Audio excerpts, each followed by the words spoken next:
लग्नानंतर होईलच प्रेम या मालिकेतील वसुहत्या म्हणजेच अभिनेत्री संयोगिता भावे.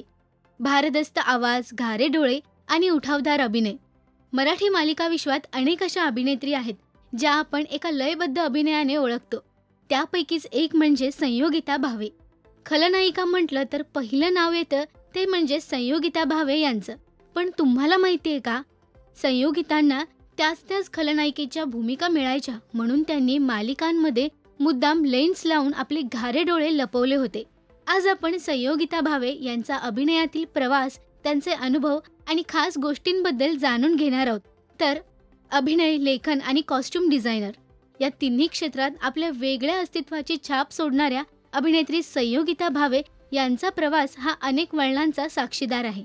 घराबाहेर या 1999 साली आलेल्या चित्रपटासाठी उत्कृष्ट वेशभूषा म्हणून राज्य पुरस्कार त्यांना मिळाला होता. मात्र अभिनयाच्या ओढीने त्या कॅमेरासमोर आल्या आणि मग त्यांचा अभिनय, संवाद फेक आणि भावनांवर असलेलं प्रभुत्व या सगळ्यांनीच प्रेक्षकांच्या मनात घर केलं. सुप्रसिद्ध लेखक गो जोशी यांची नात असूनही त्यांनी कधीही त्या ओळखीचा उपयोग कामासाठी केला नाही. उंच माझा झोकामधील सुभद्रा काकू, रामायणामधील मंथरा अशा भूमिका साकारत त्यांनी अभिनय क्षेत्रात स्वतःची एक वेगळी ओळख निर्माण केली.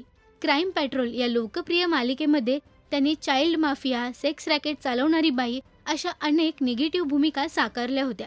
त्यांचा अभिनय केवळ नकारात्मक व्यक्तिरेखांपुरता मर्यादित नाही, तर लक्ष्मी सदैव मंगलम या मालिकेतील ग्रे शेडची भूमिका जरी निगेटिव्ह वाटली तरी त्यांचा अभिनय आणि त्यांनी साकारलेली भूमिका आजही सर्वांच्या लक्षात आहे. घाऱ्या डोळ्यांमुळे संयोगिता यांना सतत आक्रमक, हिंसक, निगेटिव्ह व्यक्तिरेखा आणि त्याच भूमिका मिळायच्या. याबद्दल त्यांनी एकदा एका मुलाखतीत आपल्या घाऱ्या डोळ्यांविषयी म्हटलं होतं की डोळ्यातून अभिनय अधिक परिणामकारक होतो. हे खरं आहे, पण फक्त डोळ्यांच्या रंगांवरून एखाद्याला निगेटिव्ह भूमिकांमध्ये टाकणं चुकीचं आहे. त्या म्हणाल्यात की सुरुवातीला अशा भूमिका स्वीकारल्यात, पण पुढे जाऊन इतर काही मिळेनासंच झालं.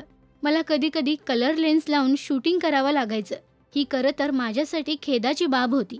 या एकसुरी भूमिकांपासून थोडा विराम मिळावा म्हणून रंगभूमीवर मला माझा सच्चा अभिनय व्यक्त करता येतो, असं म्हणत संयोगिता ह्या मध्यंतरी रंगभूमीकडे वळल्या होत्या.